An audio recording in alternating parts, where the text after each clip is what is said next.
Recién terminamos Primera de Pedro, que habla de cómo ya no solo arraigados en Cristo, pero resistiendo y cubiertos en Cristo, aún en medio de la aflicción y el sufrimiento.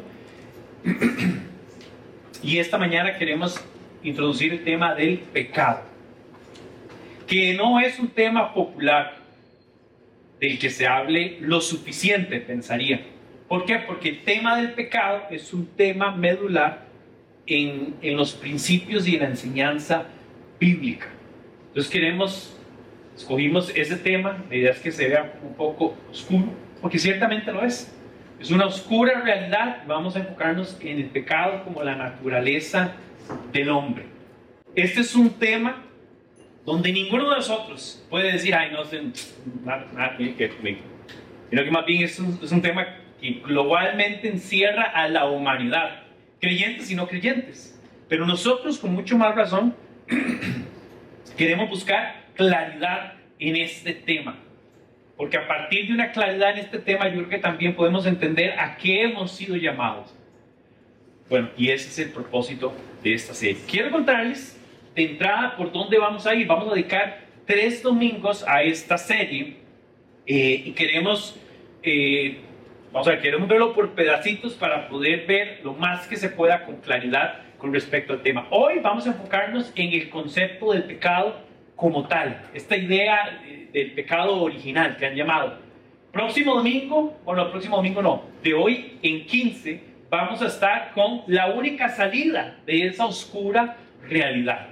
Tal vez la exposición se puede tornar un poco dramática y negativa y oscura y posapocalíptica, pero esencialmente eso es la realidad del pecado. Así que no van a querer perder la única salida, que obviamente expone qué es lo que puede sacarnos de esa oscura realidad del pecado. Y por último queremos ver la lucha del creyente con esa naturaleza. La idea es tener claridad con respecto al tema, y aquí quiero compartir, este no es el contenido de estas enseñanzas, sino que esa sería la expectativa que nosotros tenemos como pastores en lo que quisiéramos ver en ustedes. O sea, se refiere a la respuesta de ustedes. En esta primera enseñanza se trata de que ustedes tengan claridad y conciencia de pecado. Claridad y conciencia de pecado. Y la segunda exposición enfoca en que ojalá haya un sentido de arrepentimiento y claramente entendiendo a Cristo como esa única resolución a este conflicto, procedamos a fe. Esa es nuestra expectativa. Y por último, queremos hablar o anticipamos que hay un sentido de permanencia y madurez, o sea, entendiendo que el pecado es una realidad y aún en la vida de creyentes es una realidad, cómo podemos permanecer y ganar en madurez, caminar en madurez, a pesar de que lidiamos y luchamos con el pecado. Esas son las 3 enseñanzas. Ojalá puedan acompañarnos y quiero motivarles a que puedan invitar a personas, amigos suyos no creyentes.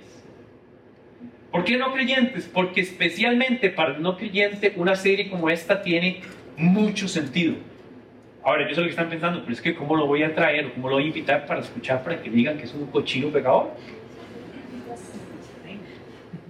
Yo no sé usted, pero yo prefiero los amigos que me animan a la verdad y no los amigos que no me dicen a la verdad y me dejan ir ahí despeinado y no me dicen. Yo prefiero que me digan, bro, está despeinado, bro, se le cayó una cosa. Porque el que no me dice, el que me niega la verdad, no sé si puedo considerarlo inclusive buen amigo. Entonces quiero motivarlos a que piensen, ¿a quién puedo yo invitar? Ustedes saben el tipo de exposición que hacemos aquí, entonces también pueden hacerlo con la certeza de que vamos a tratar el tema con delicadeza, con franqueza, con la claridad que la palabra de Dios nos manda hacerlo, y también con la verdad de Cristo y con la verdad de la palabra de Dios. Ese es el propósito. Y bueno, quiero que busquemos Romanos. Vamos a comenzar con la exposición. Vamos a Romanos 5. Romanos 5 va a ser como nuestro eje, nuestra base bíblica, literalmente. O sea, queremos sentarnos en este texto. Y hay que entender también el libro de Romanos es una obra, lo que llaman la obra magistral del Nuevo Testamento. Pablo escribe esto a los romanos, y no solo por el contenido, sino por la forma en la que él está hablando los temas, está queriendo justamente introduce todo el tema del pecado y comienza a presentar a Cristo para un público que no es judío y que no entiende todos los pormenores de la tradición de la religión judía que entendía un judío, pero ahora un grupo más amplio de romanos, y es una obra maestra porque Pablo argumenta, como ningún otro escritor, el tema de la salvación, el tema del pecado, la justificación. Todo el Evangelio está con muchísima claridad. Y el capítulo 5 es el que nos va a ayudar a ganar esa claridad con respecto a este tema. Entonces, le quiero invitar a que traiga sus Biblias, si puede tenerla, la que la tiene en el celular muy bien, solo no se distraiga. Si alguien le pone un mensaje, déjelo ir, que clic ahí, no te distraiga. Así que voy a leer el texto y después nos metemos en detalle en la porcioncita en la que hoy queremos enfocarnos. Aquí la iluminación es diferente, chiquillos, aquí todo cambia, aquí. Ok, vamos a ir al capítulo 5, versículo 2, está ahí conmigo. Vean lo que dice: por medio de un solo hombre el pecado entró en el mundo, y por medio del pecado entró la muerte. Fue así como la muerte pasó a toda la humanidad, porque todos pecaron. Aquí está hablando de nosotros, claro. Antes de promulgarse la ley ya existía el pecado en el mundo. Es cierto que el pecado no se toma en cuenta cuando no hay ley. Sin embargo, desde Adán hasta Moisés la muerte reinó incluso sobre los que no pecaron, quebrantando un mandato, como lo hizo Adán, quien es figura de aquel que había de venir. Pero la transgresión de Adán no puede compararse con la gracia de Dios, pues si por la transgresión de un solo hombre murieron todos, ¿cuánto más el don que vino por la gracia de un solo hombre, Jesucristo, abundó para todos? Tampoco se puede comparar la dádiva de Dios con las consecuencias del pecado de Adán. El juicio que lleva a la condenación fue el resultado de un solo hombre, pero la dádiva que lleva a la justificación tiene que ver con una multitud de transgresiones. Pues si por la transgresión de un solo hombre reinó la muerte, con más razón los que reciben en abundancia la gracia y el don de la justicia reinarán en vida, por medio de un solo hombre, Jesucristo. Por tanto, así como una sola transgresión causó la condenación de todos, también un solo acto de justicia produjo la justificación que da vida a todos. Porque así como por la desobediencia de un solo, muchos fueron constituidos pecadores, también por la obediencia de uno solo, muchos serán constituidos justos. En lo que atañe a la ley, esta intervino para que aumentara la transgresión, pero allí donde abundó el pecado, sobreabundó la gracia, y a fin de que así como reinó el pecado en la muerte, reine también la gracia que nos trae justificación y vida eterna por medio de Jesucristo nuestro Señor. Oramos. Papito, gracias por esta mañana. Gracias por la oportunidad que nos das de reunirnos una vez más.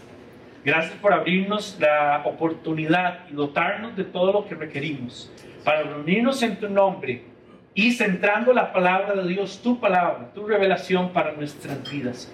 Hoy deseamos que nos hables, nos instruyas, nos incomodes y nos lleves a la luz de tu verdad para ser formados en Cristo. Háblanos, inquiétanos y tráenos una conciencia plena de esta condición y esta oscura realidad del pecado. En nombre de Cristo Jesús oramos. Amén y amén. Ojalá pueda tomar el tiempo de estudiar este capítulo. Como les digo, tiene un montón de aspectos, un montón de elementos. Hoy vamos a enfocarnos en un pedacito. Pero tratando de resumir un poco, hay varios elementos. Está la figura o la idea del pecado, que trajo muerte.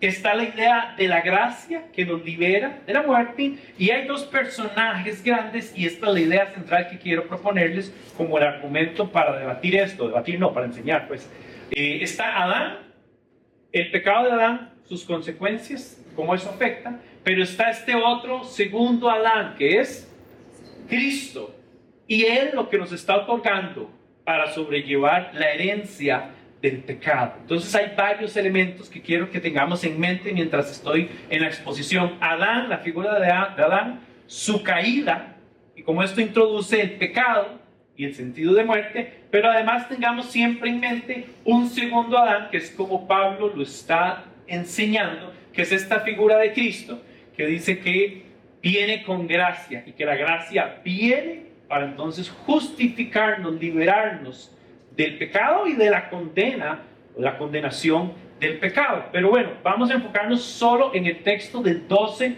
al 14. Y voy a tratar de hacer enfoque en estos elementos y después voy a hablar de estos elementos también a la luz de un evento que aquí definitivamente tenemos que revisar, que es el Génesis. Pero bueno, un par de cosas inmediatas, grandes que hay que ver es esta idea de que por un solo hombre, ¿verdad? Por un solo hombre, un solo hombre, ¿quién es? Adán. Entró el pecado. Quiero que usted note aquí que dice el pecado cuántas veces en este texto. Por un solo hombre vino el pecado. Y el pecado entró al mundo y por medio del pecado entró la muerte. Aquí estamos todos fritos. Entonces está la persona de Adán, está el pecado que cometió y está la consecuencia y lo que nos hereda. Está la muerte como la expresión máxima de la impotencia del hombre en poder salvarse a sí mismo o poder remediar su condición. Ese es el castigo, o sea, ese es el deterioro al que estamos expuestos por la herencia. Y quiero que vean la herencia porque dice en el mundo. Más adelante además dice que eso vino a toda la humanidad. Dice, fue así como la muerte pasó a toda la humanidad porque todos pecaron. Entonces, qué interesante, ya en esta parte no está hablando solo del pecado de Adán y lo que trajo, sino que nos está involucrando, está diciendo, y esto vino a todos, nos traspasó a todos y nosotros hemos seguido en esa conducta de pecado, en esa naturaleza de pecado. Dice, antes de promulgarse la ley ya existía el pecado, y aquí hay dos elementos. Voy a otra vez al tema de pecado. Bueno, véalo aquí y véalo aquí. Pero aquí habla de la ley, y la ley es interesante porque dice que antes de promulgarse la ley ya existía el pecado. Y este elemento es importante tenerlo en la mente, pero entender que en la narración del Génesis no existe la ley de los judíos, que es la expresión de ley que está usando aquí Pablo. Pablo lo que está diciendo es, bueno, pero Adán peca, pero ni siquiera existe una ley definida. Recuerde que la ley no solo son los 10 mandamientos, sino que eran todos los pormenores de cómo el pueblo de Israel debía vivir, en torno a las relaciones, en torno a la limpieza, en torno a la alimentación, en torno a la interacción humana y sobre todo en torno a cómo Dios debía ser adorado con las fiestas y con todas las celebraciones y todas las exigencias. Esa ley lo que demanda es un mandato, una ordenanza, una enseñanza. Entonces lo que está diciendo el texto es, antes de que eso se estableciera y esos puntos se pusieran sobre esas comas, ya existía el pecado. Ahora vamos a ver que aunque no hay ley expresa de los judíos en el Edén, sí hay una ley en el sentido de que hay un mandato. Aquí usted puede extrapolar la idea de ley a todo lo revelado, todo lo dicho y todo lo ordenado. Y ahí podemos explicar también cómo es que sucede esto de que aún sin ley viene el pecado y existía. Dice, ya existía el pecado en el mundo. Es cierto que el pecado no se toma en cuenta cuando no hay ley. Entonces, uniendo este concepto, cuando no hay ley, es eso que les estoy explicando. Ahora, cuando dice el pecado no se toma en cuenta, es como decir, no se puede tipificar, no se puede esclarecer o no se puede medir contra la vara, porque la vara no existe. La vara es la ley, es la medida, es el estándar. No obstante, el pecado no solo tiene que ver con el haber fallado a una ordenanza, sino que tiene que ver con la misma actitud del hombre que vemos en nosotros. En el relato lo vamos a ver cómo hay un mandato expreso. Más allá de la ley que no existía, sí existía la relación en la que Dios está revelando a Adán y Eva. No era que Adán y Eva no tenían ningún contacto, ningún vínculo, ninguna revelación. No, Dios está ahí.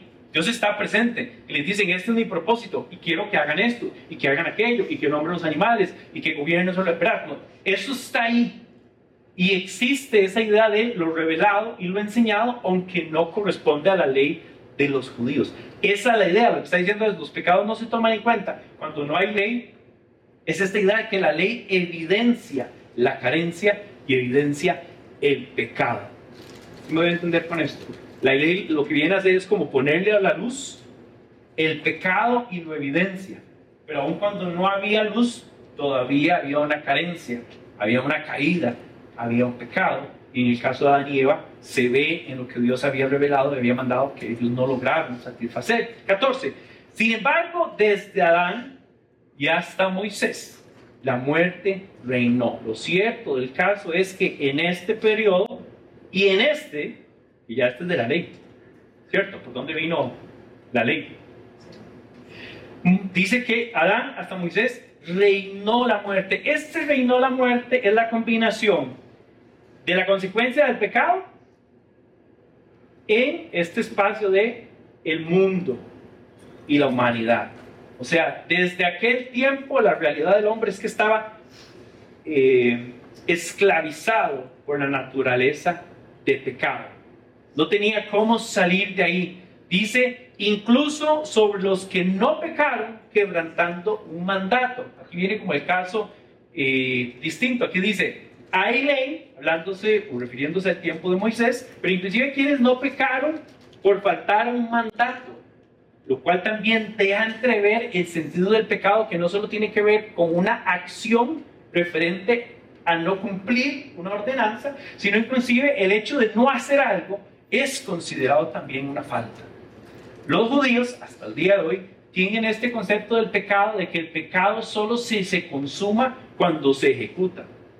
¿Verdad? O sea, como yo tengo ganas de echarme a la bolsa algo, me veo tentado.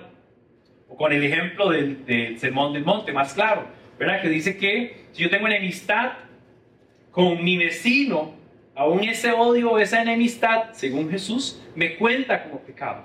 Desde la perspectiva judía, solo contaba si yo procedía y mataba a mi vecino. Entonces, esta idea también deja entrever el tema del pecado por omisión. O sea, el pecado no solo es fallar a una regla específica, sino también tiene que ver con lo que no haces respecto a algo que se espera. Hay un factor moral, hay una moralidad que tiene que ver con el tema del pecado. Que por cierto, Pablo también habla de que esta moralidad en un sentido está en nuestros corazones. O sea, el ser humano tiene sentido no pleno ni completo del bien y el mal. No obstante, hay una moralidad, hay una sensación, hay una conciencia de lo correcto con lo incorrecto.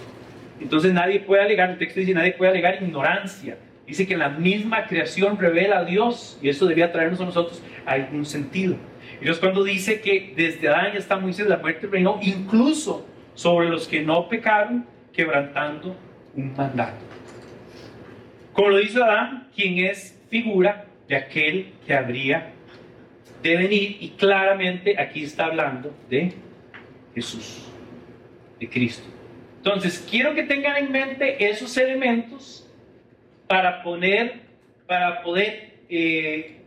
hablar del pecado tomando en cuenta esos elementos. Una de las cosas que yo estaba pensando, era difícil, el tema del pecado es muy amplio, pero una de las cosas o la sensación que tenía es que en la idea del pecado que tenemos puede ser muy simplista y solo está asociado con meter las patas.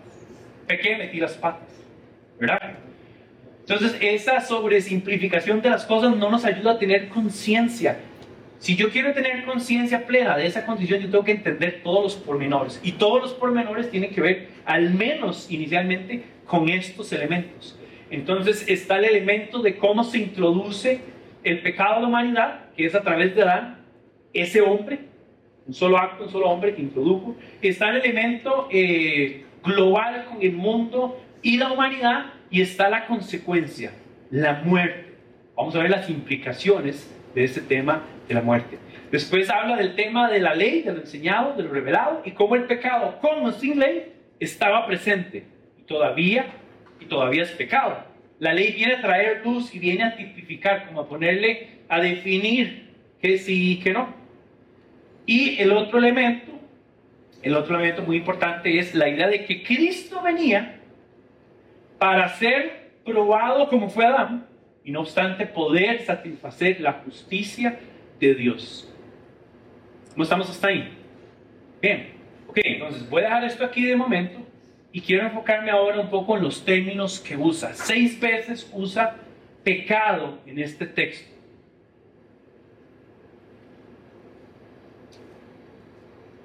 Hay varias palabras en el texto bíblico para referirse a pecado. De hecho, hay cerca de 33 palabras que hacen referencia o que están vinculadas con el concepto del pecado. En el Nuevo Testamento, la que más se usa, cerca de 250 veces, es esta de amartías. Amartías. Por eso se le llama a la doctrina del pecado la amartología. Probablemente esta es la palabra que engloba, y que de hecho en el griego del Nuevo Testamento es la que más usa. Y probablemente de ahí viene el concepto que todos creo que hemos escuchado, que es este. El pecado es fallar al blanco, errar, equivocarme. Y ciertamente ese es el sentido de la palabra. Sí, esencialmente la palabra se usa cuando alguien está tirando al blanco con una flecha y tira y no da. Eso es alguien que pecó. Estoy tratando de usar el término fuera de los elementos. Por eso es importante tener presente los elementos y el concepto para poder armarlo.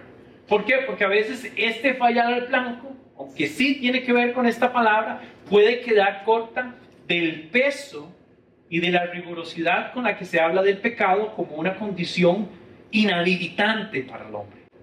De muerte, literalmente, de incapacidad. Entonces, amartías es la palabra que usa para estas 6 veces que usa pecado. Significa errar, equivocarse, fallar al blanco. Hay otra que se usa bastante también en el texto, que es este que se llama paraptomas. Así es como se escribe, sencillo. Paraptomas enriquece un poco más el concepto y habla de que es una transgresión, una ofensa. Es tropezarse. Es como que usted va por el camino y tiene una desviación y usted tropieza. Es un paso en falso. Entonces, este lleva al error como al sentido de desviación, al sentido de ir por un camino y salirse del camino. Paraptomas. Curiosamente, vamos a hablar más de esto en la última exposición, pero hay algunos teólogos que argumentan que el pecado del creyente tiene que ver más con paraptomas, porque es la idea de que el creyente no vive en el pecado, sino que el creyente tropieza. ¿Ven la diferencia? Es un gran reto, lo vamos a ver en la última enseñanza, entonces no voy a acelerarme mucho, pero nada más comparando un poquito el cómo se usan los términos. Ese tiene que ver el tema del tropiezo, y quiero introducir un par que son del contexto antiguo testamentario. Está esta que es katá, que es maldad, iniquidad, y que es homólogo de fallar al blanco, de amartías. Entonces, por ejemplo, para un ejemplo, cuando el hebreo fue traducido al griego, que es lo que le llaman la Septuaginta, la palabra que usan para traducir katá, que este es hebreo, la usan como amartías. O sea, esta es correspondiente a esta. Y tiene la misma raíz, que da el sentido de que alguien intenta dar al blanco con algo y en su intento falla. Esa es la idea, ¿no? Y esta otra, pesha, es homólogo al griego de paraptomas. Transgresión, desviación, voluntaria y rebelión. Pesha tiene como el sentido de que alguien adrede quiere hacer la maldad. Ahora, eso es lo interesante de ver todo el concepto del pecado. Alguien aquí alguna vez ha cometido un error y ni se percató, como dicen, metí las patas y cuando me di cuenta ya, ¿verdad? Ese puede ser fallar el blanco, puede ser paraptomas. Pero alguien ha hecho algo que hasta lo planeó y hasta dijo, Dios, por favor, que me salga esta maldad. Ese tiene que ver más con esta idea de kata y de transgresión. Voy a dar un ejemplo. En Génesis, por ejemplo, en Génesis 4, que estábamos estudiando los varones ayer, oren por los varones estamos creciendo. Más que todo en esta dirección, pero estamos creciendo. No, ayer tuvimos la reunión de los varones y hemos estado estudiando el texto de Caín y Abel, a la luz de cuáles son las cosas de masculinidad, de ver, de notar ahí. Y el texto es fascinante, sobre todo porque es la narración que sigue de Adán y Eva. Pero bueno, el texto dice que Dios habla con Caín. Caín estaba con envidia de su hermano, no podía entender cómo su ofrenda no fue bien recibida. Él está como con ira y quiere responder a esa ira, y en el momento Dios le habla, dice, pero si haces lo malo, el katá está al acecho como una fiera lista para atraparte. la palabra que usa ahí, el pecado está al acecho, que otras traducciones dicen que está a la puerta, toca la puerta, que es interesantísimo porque le da un carácter activo al pecado, casi como que el pecado fuera una fiera que yo creo claramente usted puede controlar con Cristo, pero que si usted da lugar a la fiera, como el dicho este que dice, la que hay a pasear la bestia, ¿verdad? Es como la idea de el catán, el pecado deliberado, como decir, esto lo hice y esto lo hice con intención. En el caso de Paraptomas, un ejemplo de esto es en Efesios 1, dice, en quien tenemos redención por su sangre, el perdón de Paraptomas, según su gracia y según, ¿verdad? Se habla de esta expresión en Efesios, también en Gálatas 6.1 dice, hermanos, si alguno es sorprendido en Paraptomas, ustedes que son espirituales deben restaurarlo con una actitud humilde. Pero es interesante, estos dos hablan ya en un contexto de gente que conoce la verdad de Cristo. Sobre todo ese último de Gálatas, también lo vamos a ver en la última sección, porque vamos a hablar de no solo lidiar con el propio pecado de nosotros, sino cómo tratamos con el pecado de mi hermano. Por cierto, es probablemente uno de los déficits más grandes de las iglesias en general. El famoso término de la disciplina. Pecó, vamos a la disciplina. ¿Qué es? ¿Qué significa? ¿Qué se hace? ¿Qué no se hace? Vamos a hablar un poquito también de eso, porque tiene un valor grandísimo, sabiendo que el pecado es la naturaleza con la que aún el creyente tiene que lidiar. ¿Cómo apoyamos a las personas? ¿Cómo restauramos a las personas que están pasando por una circunstancia en la que quieren levantarse de un pecado, de una circunstancia, de lo que sea? ¿Estamos bien con algunos elementos? Entonces tenemos los elementos de texto de donde vamos a argumentar, la ley, el pecado, el sentido universal del pecado, Adán como figura, y vemos algunos conceptos. Estos conceptos, como les digo, si uno los ve solo por lo que significa la palabra y la raíz de las palabras, agrega un valor, pero todavía uno siente que podría sentirse como ajeno. Entonces, el ejercicio que quiero invitarles a hacer ahora es poner estos conceptos de estas palabras, que son palabras bíblicas, es lo que quiero aclarar, y los elementos de aquello, y la única forma que podamos, digamos, ir ahí es ir al Génesis. Entonces vamos a poner los elementos aquí del pecado, las palabras, y vamos a no recrear, pero vamos a hablar de cuándo pasó esto y cómo pasó esto que Pablo está comentando en Romanos 5, para poder entender cómo esos elementos se ven y se notan. Y yo creo que el tema para mí aquí, el tema importante que les decía al inicio, es tener conciencia del pecado. Yo creo que hay una tendencia como a minimizar el efecto del pecado, las consecuencias del pecado y lo que el pecado implica en torno a mi persona, a nosotros, y ese Dios creador todopoderoso. ¿Está conmigo? Entonces, esa es la segunda parte donde quiero que nos metamos ahorita. Vamos a Génesis 3, ¿lo tiene por ahí? Vamos a picotearlo un poco. Génesis 3 es el relato de la creación. Obviamente, si es el relato de la creación, quien se presenta como el creador glorioso de todas las cosas es Dios. Creador es un atributo de Dios. De hecho, la creatividad de Dios. De hecho, el hecho que Dios dice que las cosas sean y de la nada se hace. Hay una palabra en hebreo específica para hacer. El hacer de Dios es bara, que es distinta a la palabra hebrea del hacer del hombre. Se puede construir una silla y hay una palabra específica para esa capacidad del hombre de construir, de hacer a partir de materia prima. Pero Dios es el Dios creador todopoderoso que de donde no hay, Él dice, Él declara que se haga y hay. Esa es la persona, y aquí es donde quiero que veamos esto. Este es el personaje central del Génesis. Un Dios que crea todas las cosas en un orden perfecto. ¿Y cómo se imagina usted el Edén? Con defectillos. El Edén es la escena de un jardín perfecto, de un jardín armonioso, de un entorno perfecto, y Dios crea al hombre y la mujer en ese contexto. Y así como usted se imagina el Edén, en esa paz, en ese balance, en esa armonía, yo creo que es como la sensación de, uy, qué rico es. Yo quiero eso. Yo quiero amanecer en el Edén. Ahora, tanto aquí. NDD es de Génesis 3, ¿verdad? Estamos en Costa Rica, esas cosas. Ok, yo quiero amanecer en ese sentido de armonía y de paz.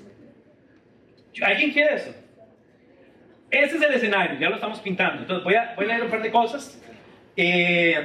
Por ejemplo, Génesis 2:15, Dios el Señor tomó al hombre y lo puso en el jardín para que cultivara y lo cuidara. Y le dio un mandato. Ojo los mandatos, porque son parte, gracias amigo. Los mandatos son parte de lo que Dios está revelando. Y le dio el mandato, dice, puedes comer de todos los árboles del jardín, pero el árbol de conocimiento del bien y el mal no comerás, no deberás comer. El día que comas de ese árbol, ciertamente morirás. Esto es un prototipo de ley.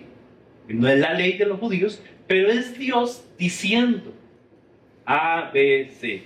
Haga A, haga C, pero no haga esto. Ojo aquí. Ese es el carácter, eso es parte también del carácter de Dios. Dios no es un Dios que se oculta, sino que es un Dios que se revela.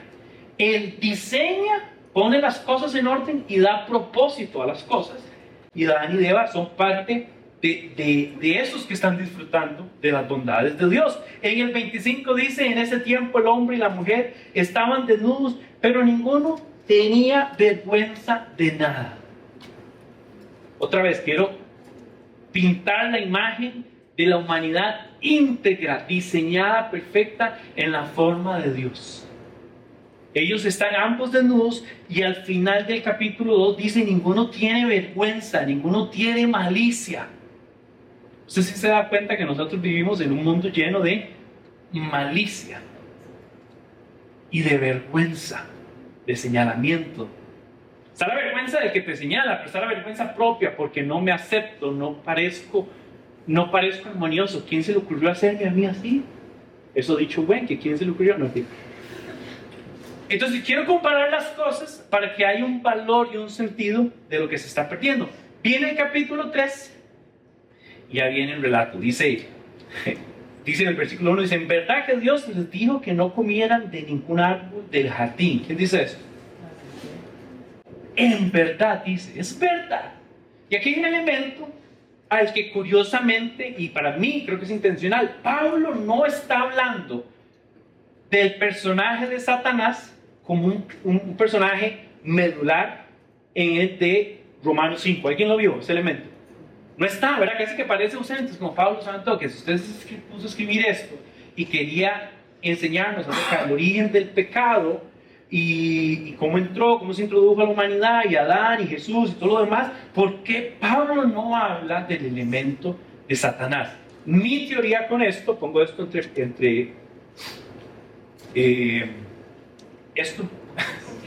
comillas, yo creo que Pablo no quiere dar mayor valor a la figura de Satanás, que ya nosotros sabemos que es el que se revela contra Dios y que quiere atraer, arrastrar con él todo lo que pueda. Y en parte ese es el origen, además, de esta conducta. De todas esas palabras tienen el origen en la conducta del diablo de decir, yo quiero ser adorado, yo quiero tomar decisión, yo quiero, y en ese ego se revela con el Creador, cae y en su caída quiere arrastrarnos. Pablo no le mete mucho argumento a esto, lo da por sentado y dice, esto pasó. Y yo sé que muchos de nosotros, ayer nos pasaba con Caín y Abel, muchos de nosotros quisiéramos más detalle. Y Caín y esto, y Abel y el otro, y será que los papás le contaron, ¿verdad? Que fue así, o le ocultaron cosas, y cuántos eran, y las hermanas dónde están, y hay un montón de cosas que quisiéramos que el texto agregue. Mi forma de acercarme a la Biblia es, yo necesito acercarme por lo que la Biblia revela, pero no anticipando que me diga más detalles. Un ejercicio es, quiero ser obediente y además entender cómo Dios se revela por lo que Él dice, y no pretender deducir. En la deducción bíblica hay graves errores. Y yo comienzo a decir, pero era tal cosa y era tal otra, entonces yo me imagino, entonces usted comienza a hacerse un cuerpo de pensamiento que no está sustentado en algo que está escrito, sino en algo que usted nada más es un supuesto. Y los supuestos son una piedra de tropiezo.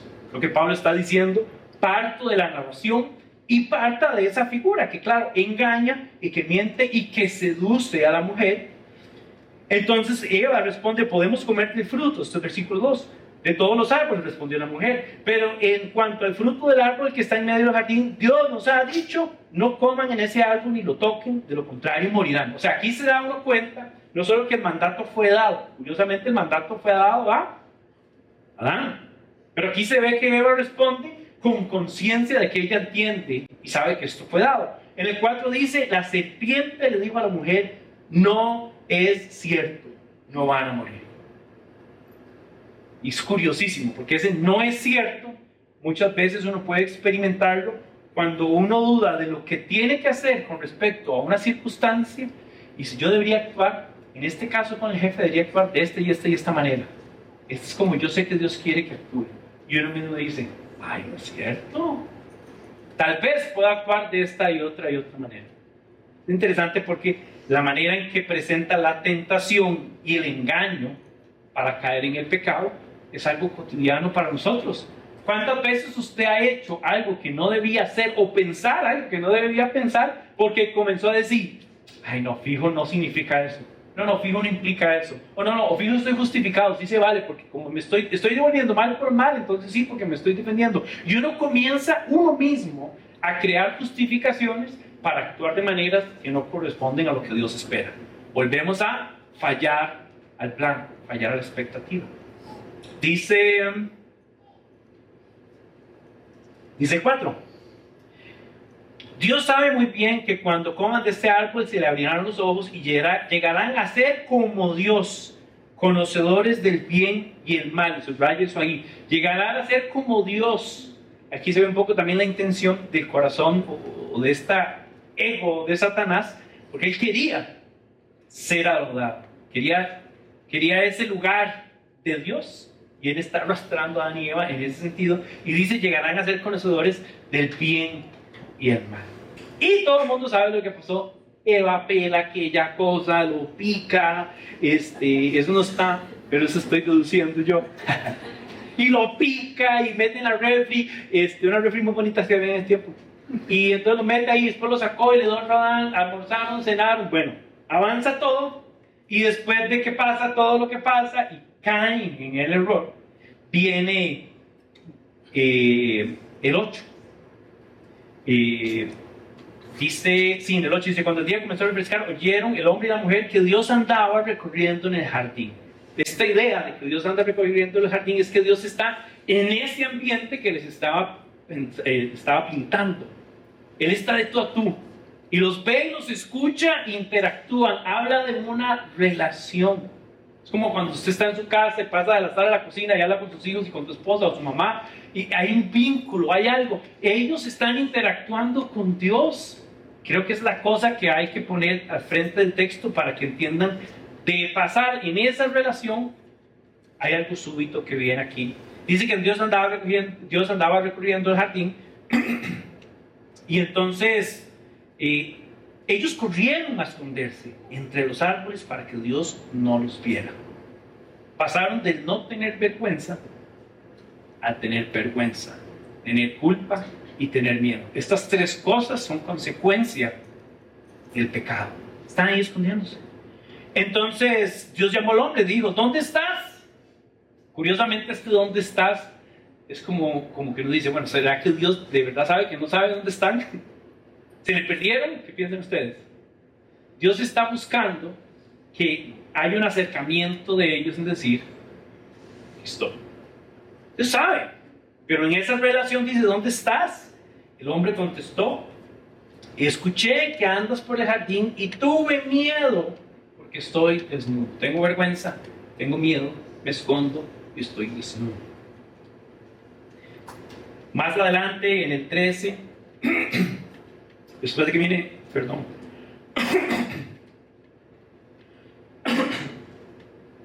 después de que viene toda la interacción, viene esta expresión que probablemente es una que me llama la atención. Ayer la comentábamos en el 13, dice: ¿qué es lo que has hecho? Con el pesar del Creador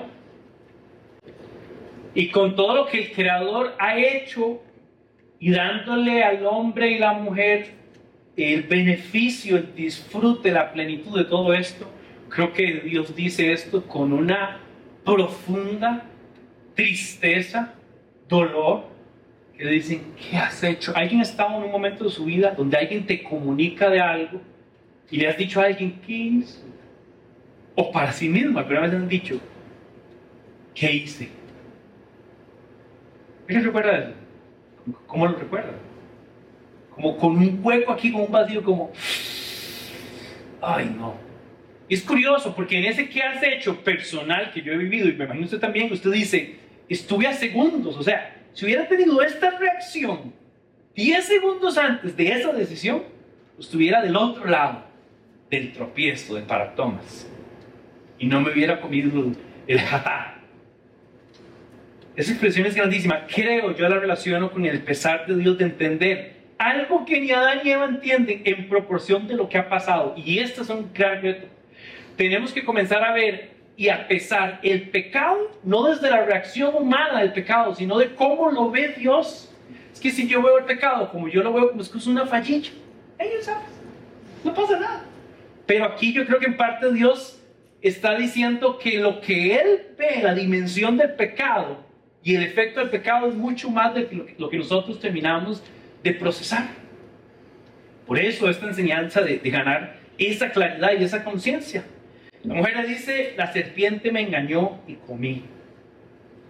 Dios el Señor dijo entonces a la serpiente, y bueno, y viene todo, no quiero verlo, quiero parafrasear nada más.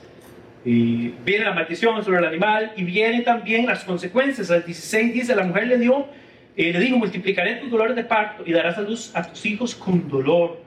Desearás a tu marido y él te dominará. Y el 17 dice: al hombre le dijo: por cuanto hiciste caso a la mujer y comiste del árbol, el que te prohibí comer, maldita será la tierra por tu culpa.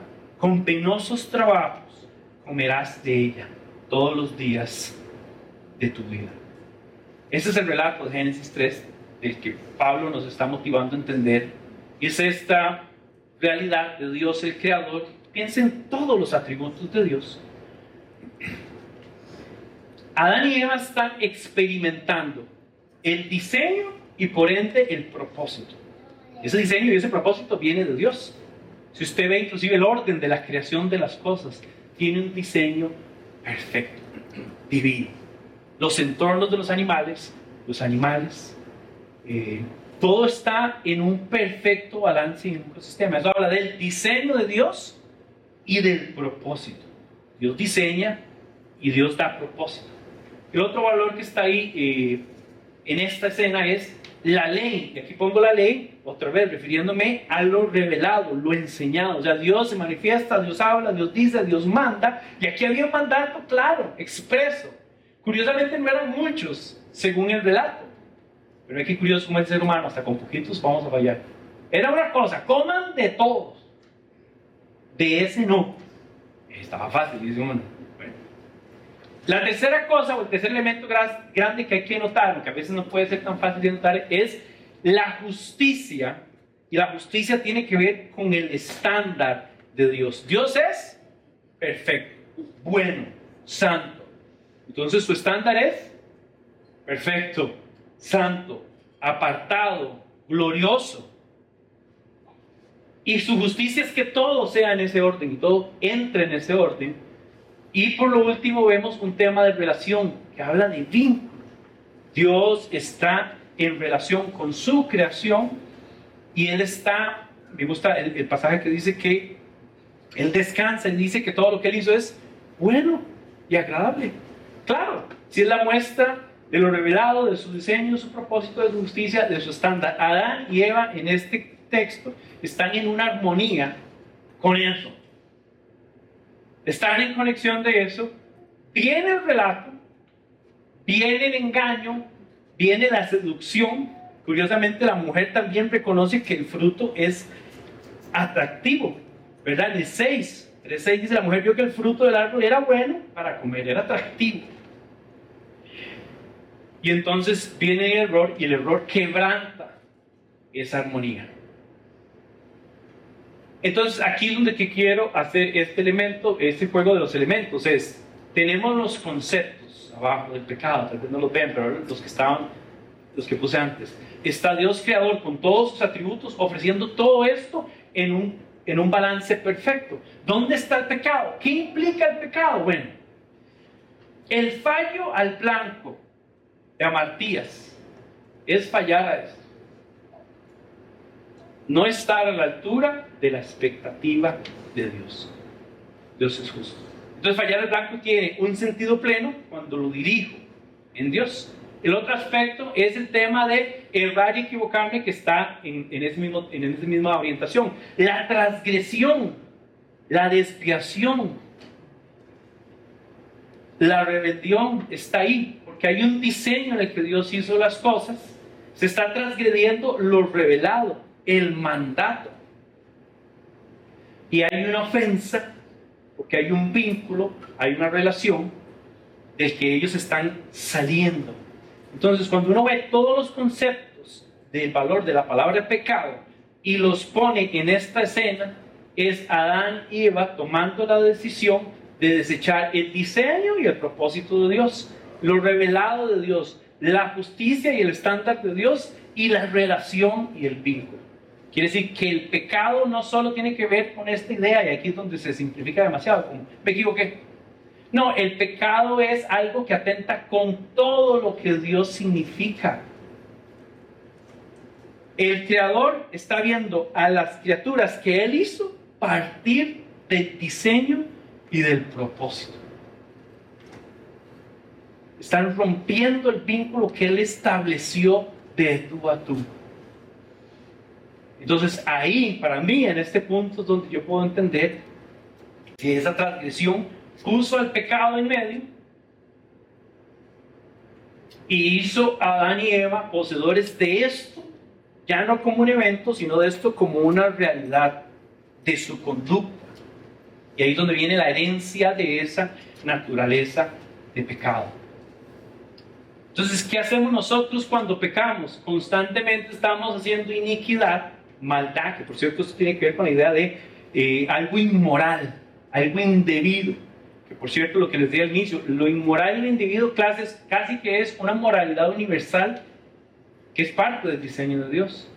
El equivocarse, el errarse de lo que Dios quería, la transgresión voluntaria de no estar en este orden nunca más, y esta idea de traspasar y ofender al Creador. Hay varias cosas que quiero mencionar aquí antes de avanzar. Voy bien rápido. Entonces, una es que Dios creó al hombre ¿con qué propósito?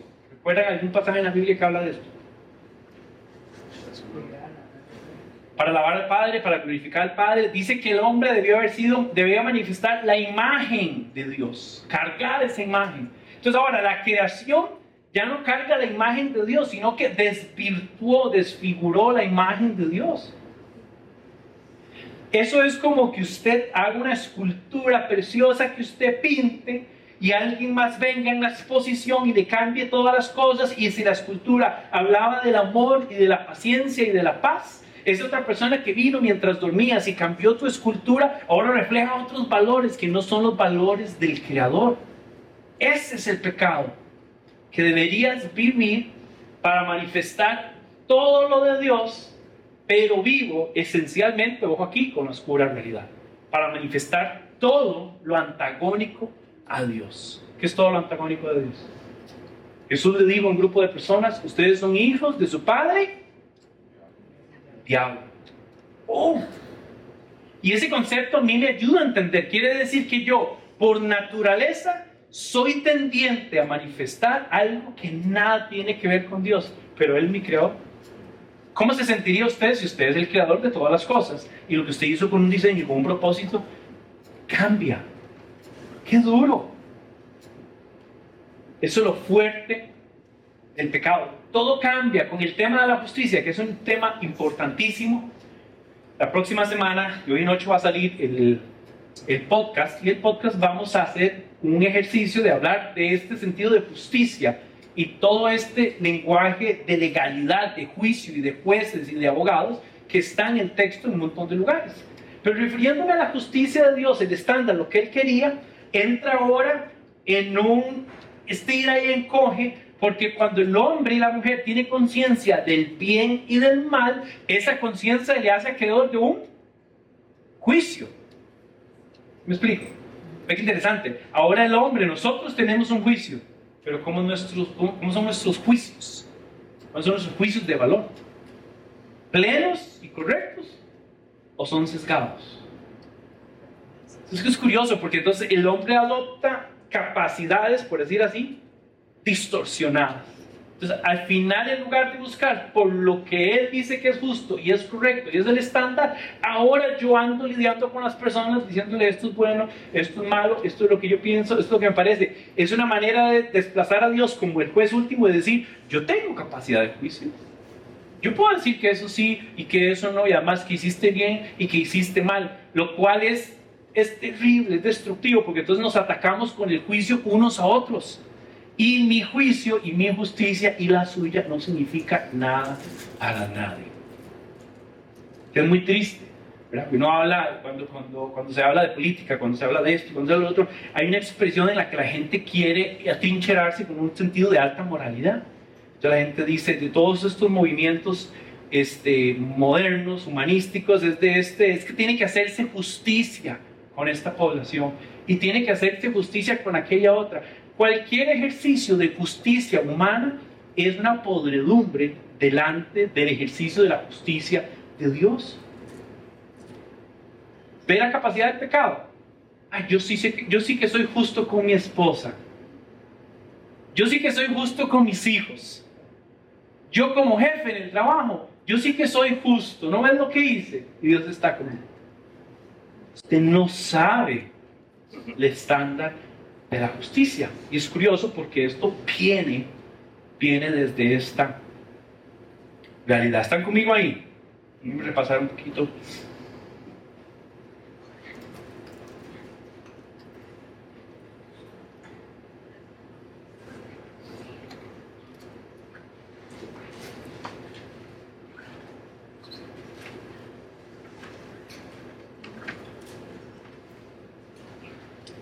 Ok, entonces avanzando un poquito ahora en el sentido de ¿qué hacemos? Esta es la parte de conciencia. Quiero repasar nada más algunas de las consecuencias últimas del pecado. Una es que el pecado produce más pecado. Esta cita en Romanos, que Bárbara mencionaba también, el capítulo 3, tienen esta idea de que hablan de lo que se ha llamado la total depravación del hombre. O sea, que lo peor que le puede pasar al hombre con el pecado es que lo siga haciendo. Y lo curioso, además del pecado, es que se vuelve en esta bola de nieve que comienza con una cosita aquí pequeña y después es decir, alguien ha estado en una bronca que comenzó chiquitita. Ustedes dirán, pues lo manejo, le echo la bolsa aquí menos. Y después creció y usted dice, whoopsie, creció la bestia, creció el jatá.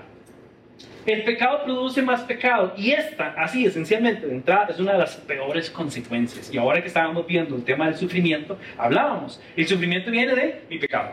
Del pecado de mi abuelo, y del pecado de mi mamá, y de mi papá, y de mis hermanos, y de mi esposa, y de mis hijos. ¿Qué es eso? Una pelota de pecado. Y me afecta, esencialmente a mí, pero afecta todo el entorno. Entonces algo terrible a lo que deberíamos tenerle pánico, terror y miedo es primero nosotros mismos. Y esa capacidad, esa creatividad, esa soltura, ese toque que tenemos para el pecado. Esta es una realidad muy importante del pecado. El pecado se multiplica, se reproduce, está en nosotros. Viene todo el sentido del deterioro de la vida hasta el sentido mismo de la muerte física. La muerte física no era el diseño esencial de Dios.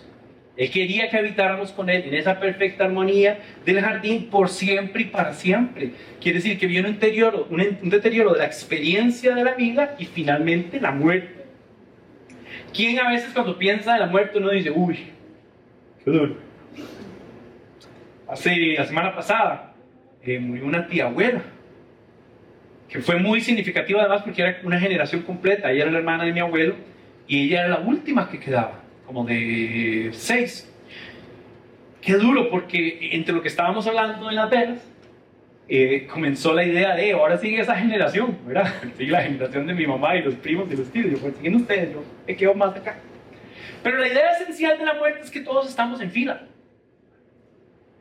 Nadie no está haciendo fila para la muerte. Hay unos que están más adelantitos que otros, ¿verdad? Pero ahí va uno ahí con paz. Y es una de estas cosas de experiencia de vida inevitable. Nadie puede escapar de esta realidad. Y es fuerte. La maldición sobre la creación, todo el entorno. Este mismo pasaje de Génesis 24-25, donde habla esta idea de que la tierra espera, clama por la redención.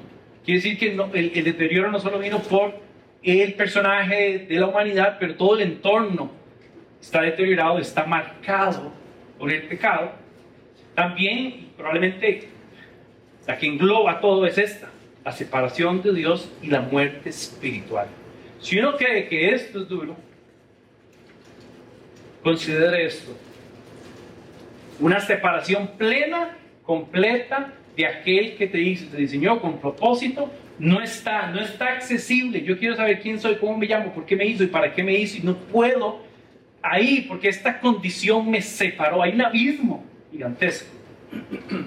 Y por último, la condenación eterna. Claramente, la naturaleza de pecado, si no es resuelta en esa única salida que vamos a ver en 15 días, ahí vamos.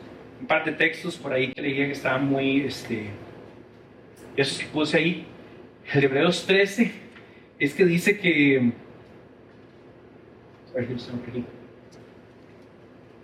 habla sentido de rendir cuentas, de que todos compadecemos delante y rendimos cuenta. Nadie se escapa, como, no, este lo hice, pero Dios no se da cuenta. Y el otro concepto también es que Dios no puede ser burlado. Gálatas 6, 7, 8. Quiere decir que esa conducta, ese pensamiento, ese hacer de pecado, a Dios no se le escapa. Entonces nos pone contra la pared en el sentido de que no solo estoy en esta naturaleza, sino que voy a rendir cuentas por lo que produce, por lo que desata esa naturaleza. Y probablemente aquí el concepto que quiero motivarlos a pensar es que no es esta idea del pecado, no es esta idea del pecado en el sentido solo del acto, que aquí es donde ha habido una simplificación del acto del pecado, pero la conducta. Una forma de verlo no es que porque peco que soy pecador, sería más bien al revés, es porque soy pecador que peco. ¿Tiene sentido? Quiere decir que es mi condición. El concepto que anda por ahí también en el Nuevo Testamento, que es curioso, que se tiene que entender a la luz de esta naturaleza, es que la carne, ¿han escuchado esa expresión en el Nuevo Testamento? La carne es sarx, la palabra que usa, y es una metáfora del pecado. Lo curioso de la carne es que hace referencia a la carne, el cuerpo, lo vital, lo biológico. Inclusive ahorita no recuerdo cuál era el padre de la iglesia que hacía referencia de que el pecado como naturaleza es algo genético, heredado, viene, está ahí. Es como cuando naces en Costa Rica, sos costarricense, podés ir a vivir a otro país, cambiarte la nacionalidad y hablar en otro idioma, pero vos sos esencialmente como el gallo pinto. Tico, tico, tico, tico. Entonces el problema no es un tema de ejecutar o accionar o hacer menos o hacer más o entrar en un juego de falsa moralidad, que es uno de los grandes retos dentro del cuerpo de la iglesia. Es como yo estoy en el juego de ser mejor que otros, pero no tiene sentido. No eres mejor que nadie. Todos estamos luchando con la misma realidad. Una de las cosas que a veces también se ha hecho es una categoría de pecado. Sí, claro, nosotros en nuestro juicio, que ya les dije que es completamente injusto, dice, bueno, yo no estoy tan mal, ¿verdad? Ve a Hitler. Pues si usted siempre anda comparándose, siempre vas a compararte y vas a tu favor. Entonces, el pecado no es una realidad para que usted la mida y la compare y sea el juez que emite un juicio sobre los demás. El pecado es una realidad oscura, con alcances terribles en tu vida y en la vida de los hijos de tus hijos, por todo el tiempo por venir. Y la única cosa que debería haber en nuestro corazón es dolor profundo y agónico. Que aún yo, es Pablo también, queriendo hacer algo que traiga gloria a Él. Y eso, ¿cómo me escapo de eso? ¿Alguien ha estado ahí? ¿Cómo me escapo?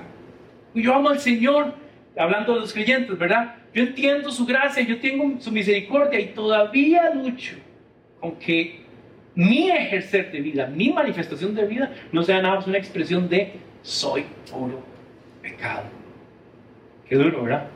Si es una triste realidad, eso es oscura. Piensa en todas las cosas que has hecho y has pensado y has sentido en la oscuridad.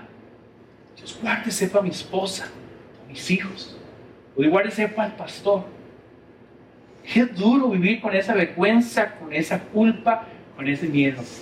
Esa es la realidad del pecado. Obviamente ese no es el tema que uno dice de algarabía. ¿Cuántos dicen amén?